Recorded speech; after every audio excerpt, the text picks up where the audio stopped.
आज हम बात करेंगे एडेनोइड्स के बारे में। एक छोटी सी ग्लैंड बट बड़ी परेशानी। क्या आपका बच्चा रात को मुंह खोल के सोता है या बार बार नाक बंद रहती है? हर दूसरे तीसरे हफ्ते सर्दी या जुकाम या इन्फेक्शन हो जाता है? क्या वो उल्टा सोता है? क्या मुंह से लार टपकती है जब वो सुबह उठता है? क्या हाइपर एक्टिव रहता है या सोते समय बार बार करवटें बदलता रहता है? तो दिक्कत एडेनोइड्स की हो सकती है। एडेनोइड्स क्या होते हैं? एडेनोइड्स एक छोटी सी ग्लैंड होती है जो नाक के पीछे और गले के ऊपर होती है, जहां नाक और गला मिलते हैं। ये इम्यून सिस्टम का हिस्सा होता है और बैक्टीरिया और वायरस के इन्फेक्शन से फाइट करने में मदद करता है, स्पेशली बचपन में। लेकिन प्रॉब्लम तब होती है जब ये ज्यादा बढ़ जाती है या बार बार इन्फेक्शंस होते हैं। एडेनोइड्स बड़े क्यों होते हैं? एडेनोइड्स जनरली बचपन में बड़े होते हैं और 16-17 साल तक की उम्र तक छोटे होना शुरू हो जाते हैं, लेकिन कुछ रीजन से ज्यादा बड़े रह जाते हैं या स्वोलन हो जाते हैं, जैसे कि फ्रीक्वेंट इन्फेक्शंस जैसे सर्दी या फ्लू, एलर्जीज,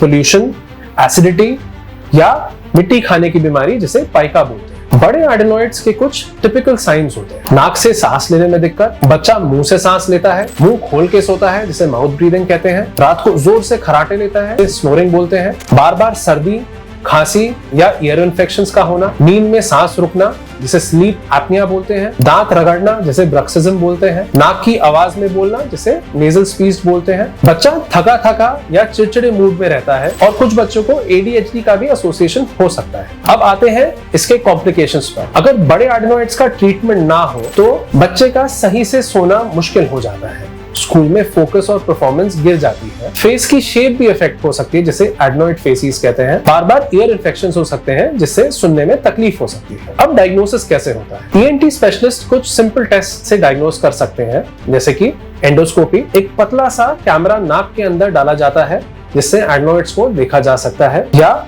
एक्सरे नेसोफैरिंक्स भी किया जा सकता है, बट एक्सरे एक अपने आप में एक प्रॉब्लम है क्योंकि इसमें रेडिएशंस इन्वॉल्व होती है। यदि OSA भी एसोसिएट हो तो स्लीप स्टडी भी कराई जा सकती है। अब आते हैं इसके ट्रीटमेंट ऑप्शंस पे। सबसे पहले मेडिकल थेरेपी ही स्टार्ट करनी चाहिए, स्पेशली अगर माइल्ड केसेस हो। इनमें नेजल स्प्रेज जो स्टेरॉइड बेस्ड होते हैं उनको स्टार्ट किया जाता है, एंटी एलर्जिक मेडिकेशन स्टार्ट करी जाती है, steam and saline drop start करते हैं और इन्फेक्शंस के टाइम पे एंटीबायोटिक्स देनी चाहिए। बाहर का खाना या जंक फूड को अवॉइड करना चाहिए, ठंडा, खट्टा और मसालेदार खानों से परहेज रखना चाहिए, साफ पानी एंड घर का सही तरीके से बना हुआ पौष्टिक खाना ही बच्चे को दिया जाना चाहिए। यदि इसके बावजूद भी अगर सिम्टम्स परसिस्ट करें तब सर्जरी के बारे में प्लान करना चाहिए। इसकी सर्जरी काफी सिंपल होती है जिसे एडेनोइडेक्टमी कहते हैं। रिकवरी भी काफी फास्ट होती है, 5 से 7 दिन में बच्चे की नॉर्मल एक्टिविटीज चालू हो जाती है, नॉर्मल खाना खाना शुरू कर देता है। इस सर्जरी में चेहरे पे कोई चीरा भी नहीं आता है। ये सर्जरी पूरी मुंह के ही अंदर से करी जाती है, ना इसमें कोई खून बहने की समस्या